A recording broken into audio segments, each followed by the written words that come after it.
Hello, Elements. This is the second episode of the ECA Esports Podcast. Here we are with team captains of the main games in the esports, Eli Sinadad, Morgan Waterman, and Andrew Trujillo.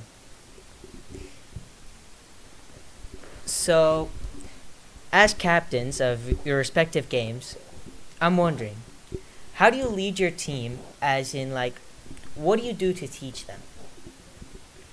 So, me personally, since I'm the team captain of chess, what I do to teach my teammates is I instruct them to challenge themselves to to play against, bots that will absolutely destroy them, to be able to, sort of illustrate their strategy so that they can understand the basics of chess and how it requires skills and brain power to win. I think... Okay. Microphone, yeah. I think for my team, for Overwatch, what I prefer to do, I like to do a lot of, instruction, both, mid-match, so, say someone's positioning is off, I prefer, gentle correction, hey, it would be better if you were up here because this has better sight lines or something like that, but also something that I find really valuable for, helping teach my teams is going over, match replays, and then kind of getting together as a team and, discussing how, which strategies can work better or what mistakes were made that can be improved on in the future. And as well as just kind of as a team captain trying to make sure that, the general attitude of everyone is positive. So, if people start getting annoyed with their games, kind of try to work on, maybe taking a break after that match or doing things like that to ensure that the attitude stays positive, since having a negative mental also makes you generally worse at the game and makes the experience worse. I agree on most of Morgan's points here. I do pretty much the same thing. But something I try to do is just being able to try to keep the positivity up, because sometimes if we're losing, we kind of... Well, at least for me, my mentality goes kind of down the drain. So that's something that we've been trying to work on, and we just been working together to make sure that we can try to play the best that we can. That's great. So, another thing that I'm wondering is, what is it like to be an esports member? What can I expect if I join the team? Well, and I'm pretty sure these two would have probably a similar answer. So, it would be camaraderie, firstly. For an esports team, as in a game, I would say there's also going to be a lot of competition, a lot of devotion that you're probably going to have to do if you ever want to get good at the game. Of course, joining esports here at ECA, it's not always going to be about a game. You can just join. I don't remember exactly what other activities and what other aspects you can help out or you can be a part of in esports, but you don't necessarily have to do a game here. But generally speaking, it's teamwork, team oriented sort of goals, yeah. Competitive gameplays, and just trying your best to improve yourself at whatever tasks put ahead of you. Something that's a big thing, I think, in esports, at least here at ECA, is being able to make friends.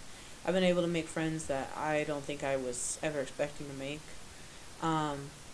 But it's really nice because all the games are able to still be friends with each other, even though you don't really understand other people's games. You don't need to understand a person. Also, I think aside from what everyone else has said, just having fun, it can be a nice thing to do, especially because it happens kind of at the end of the school day after all of your classes and stuff are done. It can be a nice thing to do after classes to kind of unwind, even though there is still a competitive aspect to it, especially if you have an actual competition, but ultimately it's just a fancier way of hanging out and playing games with your friends, as far as I'm concerned anyway. That's great to hear. Um, that's really nice. So how are each of your guys' teams structured? Like, and if you could change something about your team, what would it be? I wouldn't really change anything about my team ever because it's basically 3 people versus 3 people. That's how our matches work. And if I ever change it, quite frankly, it's not going to work out unless, or it's either going to be unfair or it's going to be not fair for us because it's chess. And I mean, you can sell people, but that's just about it. I don't think I would change anything. I love how our team is structured as just as a captain, and then we have all players. Even if we have captains, we basically treat each other as equals. You know, like when we are playing in a game, we work together. We try to play all aspects of the game, no matter what.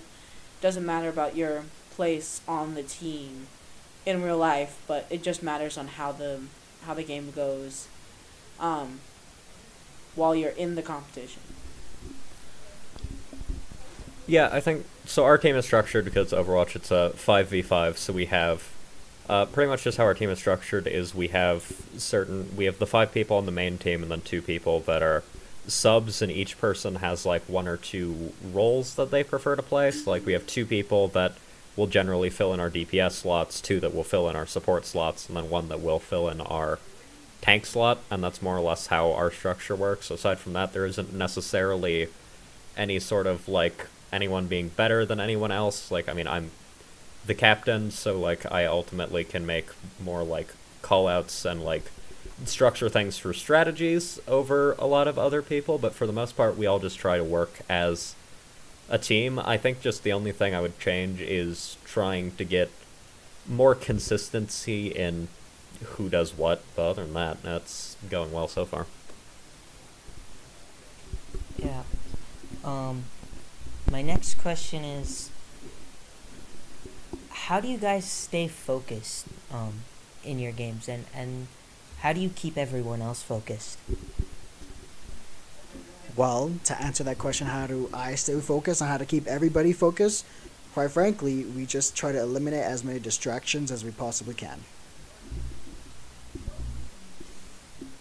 I agree with that there. Something I do is I put on headphones, start listening to music, and just start focusing on the game and listening to my teammates' communications with me. Something that I try to do to help everyone else stay focused is just being able to pump everyone up, being able to just show it's time to lock in, it's time to be ready to play the best Rocket League you can play. I think for the most part, I agree with those two, and something else for us just for keeping everyone focused, like, you know, some side conversation and stuff is good. It helps keep up morale and stuff, and just, like, being sure I can call for clear comms when they're needed, when we actually, like, start a round or when there's a team fight happening, just so everyone knows what's going on and there isn't any sort of background communication that's cutting down on, like, clarity of callouts and that sort of thing.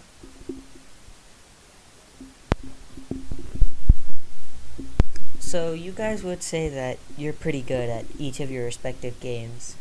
How much practice would it take every day to get as good as you guys?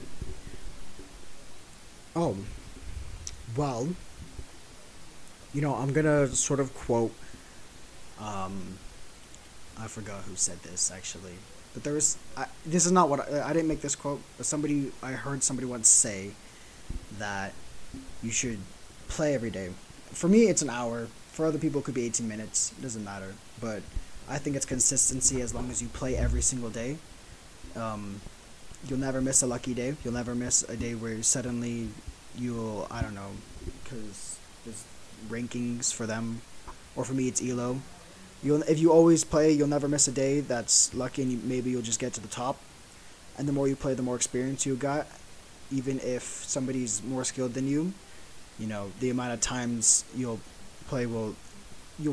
greatly outrange somebody who has good skill, who plays once a week, versus somebody who sucks but plays every day. You'll greatly beat them.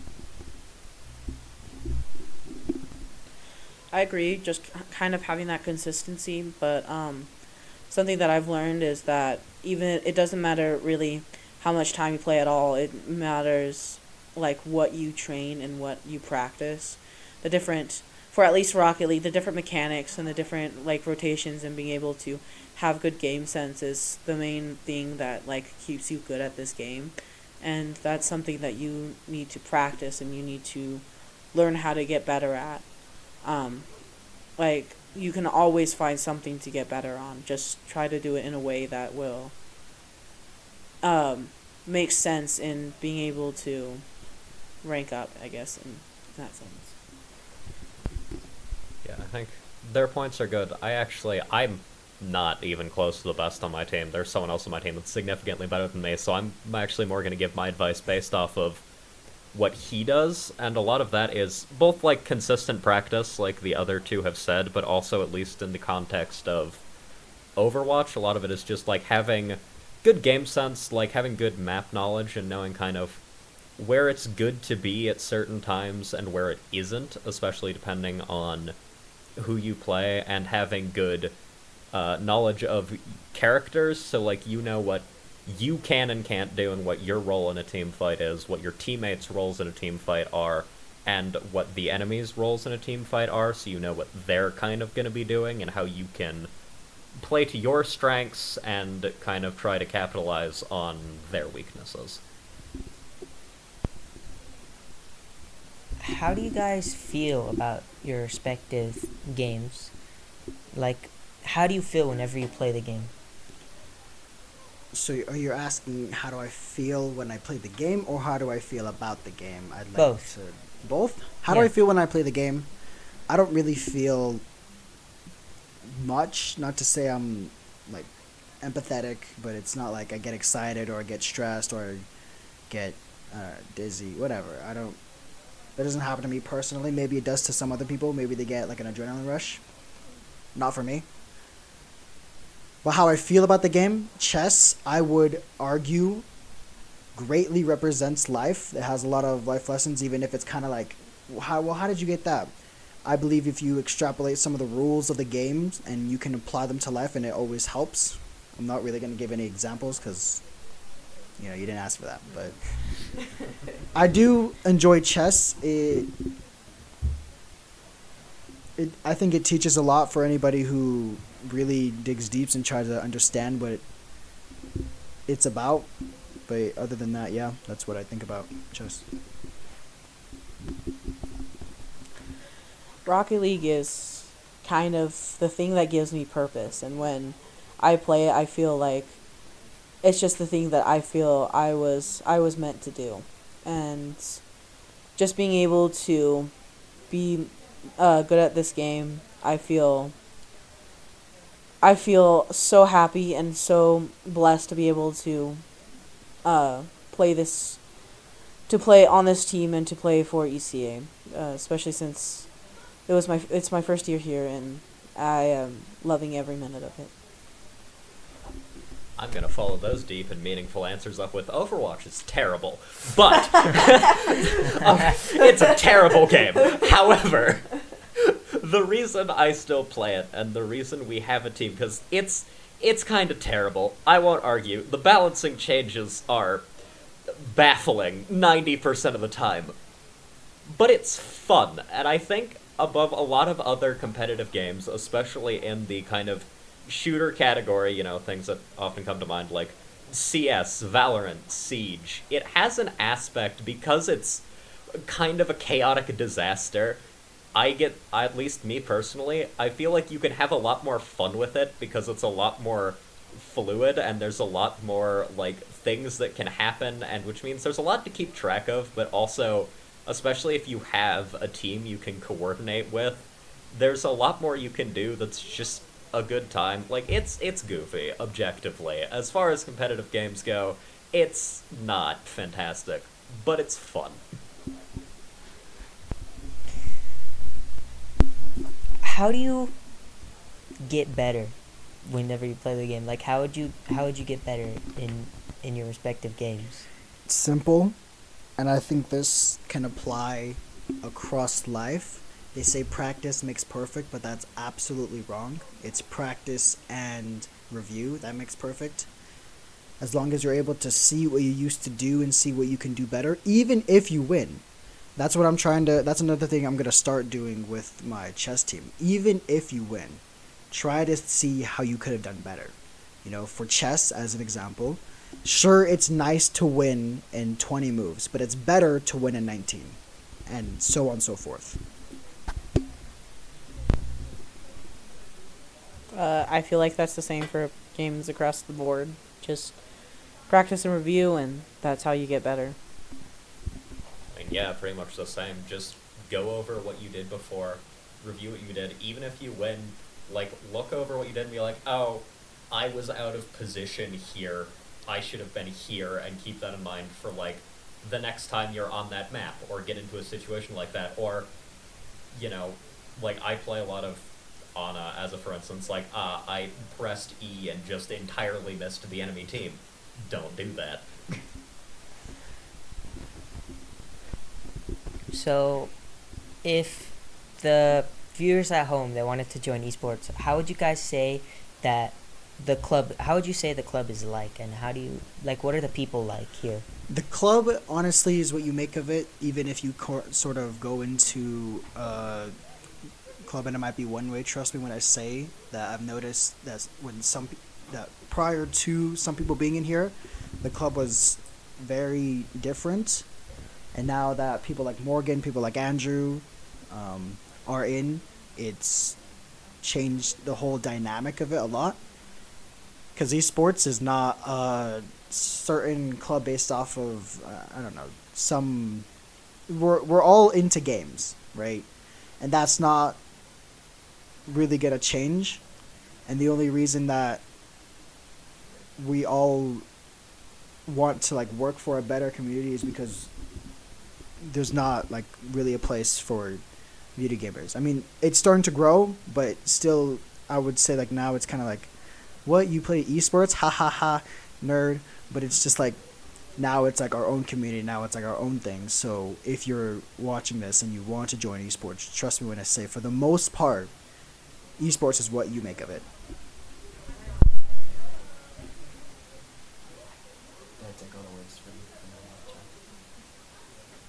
You can go to the next question. I mean, I don't really have anything to add. It is, for the most part, just based on, like, what you do with it. Because, I mean, the other people are obviously, like, a major influence on how it is, because it's a team-based thing. Like, you're going to be on a team for the most part, or if not, you're going to be doing some sort of auxiliary role where you still have to work with everyone else. So really, for the most part, it's just... yeah, what you make of it and how you can interact with the people around you and how good you are at getting on with the others. And I also think a really important thing is, like, if there's a problem, being able to talk to people about it, because otherwise there's just a problem and then it doesn't get dealt with. And then, you know, it escalates from there. So, Quite literally, you took all the words out of my mouth. They're mine now. Yeah, they're ours now. They're both of yours. so how hard is it to play against others in your game? Like, how difficult is it whenever you play against a different person? It varies on the person. I mean, it's the same thing in across life. You know, you're in competition for football. It depends on how much they've gone through it. If it's their first time, but you know they have skill and they have a what's the word? Good mental. I don't know. It's not really mental. It's kind of like they just have an intuition towards it or something like that. I think that's the word. Motivation. Aptitude? Aptitude. Yeah, they just have an aptitude. They just have an aptitude to football. Even if like you've played like a month longer than them, they're probably gonna like smash you anyways. But you know, of course, if somebody doesn't have an aptitude to whatever they're doing, and you know it's competitive, and you guys are competing against each other, it's dependent on the person. I don't really know how to answer this question other than that.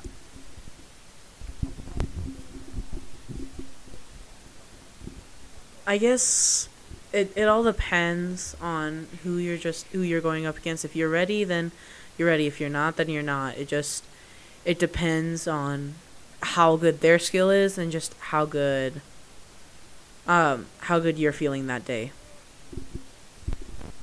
Yeah, honestly, I think I have to largely agree with Andrew on that one. How difficult it is largely. I mean, obviously, there's the skill level. That's always like a factor. How good are you? How good is the person you're facing? That's kind of hard to quantify just because it varies so much per game, per where you're at, that sort of thing. I think the main thing that influences difficulty from just game to game is not actually who you get matched against or how good you are, but what your perspective on the game is. So, like, if you're in a good headspace and you're having a good time, you could lose 7 matches in a row and it's still not what I would quantify as hard because you're having a good time. You're not struggling to find the motivation to play more. You're not struggling to find the motivation to still be there and try to improve, even though you're getting just like stomped.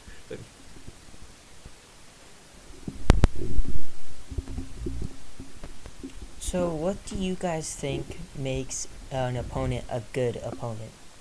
I think I said something similar to this before, but I'll kind of reiterate it. Hard work beats talent when talent doesn't work hard. So, what makes a good opponent is somebody who is devoted, dedicated, somebody who tries and who has worked their way to their skill level. That's what makes a good opponent. Even if, let's say, I have a team member. His name is Yasid. He's not that great in comparison to me. You know, I'll annihilate him every single time. I'll win with like almost every piece left. But he's a good player because he still tries and he still tries to improve and he still works at, you know, doing what I ask him, practice, all that stuff. So he's a good opponent, but I wouldn't conflate good with, you know, like skilled or like, yeah. Yeah. It's just someone who has the skill to be a good opponent, but it also it depends on if they're similar to you in a way. It just a good opponent is someone that really challenges you to do better, you know. I'd say, for me, like, mechanics are important, game sense is important, that is not what makes you a good player. The things I would say that make you a good player are, as Eli said, willingness to improve, because you're not going to go anywhere if you're not willing to improve and look back on your mistakes and get better from them.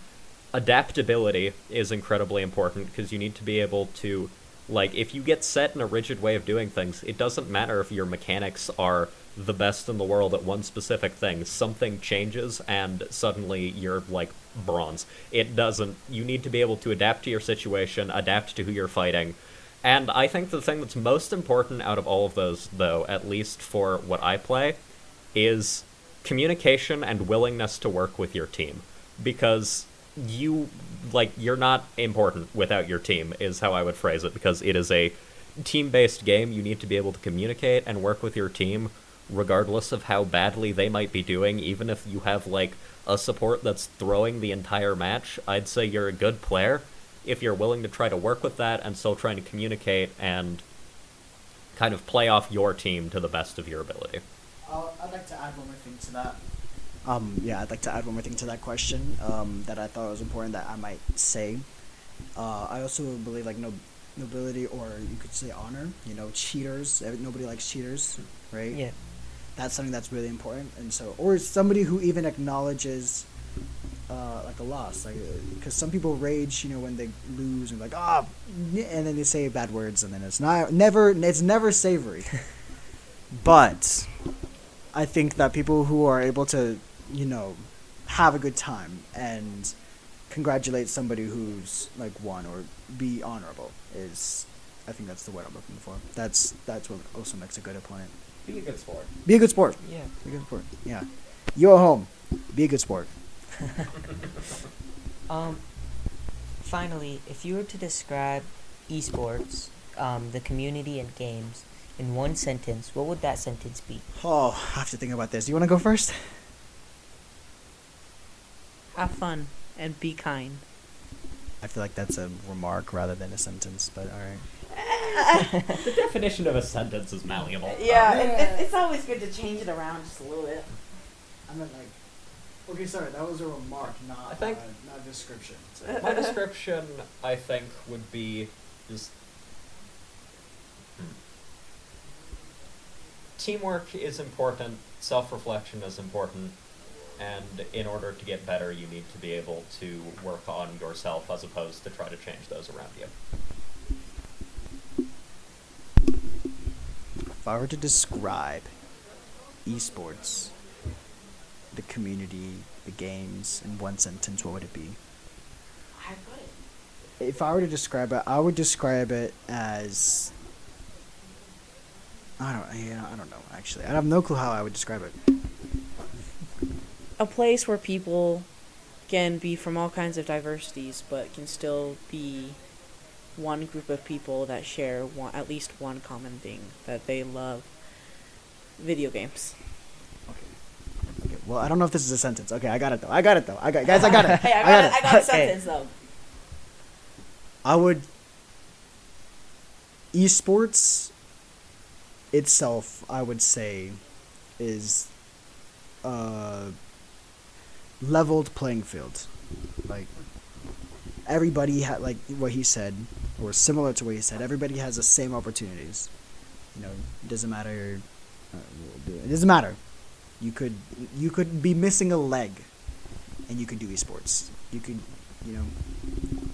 So, level playing field. That's great. Go Elements. This was fun. Guess who's back? Oh, my bad, sorry. Great episode. So tune in next time for episode 3. Goodbye.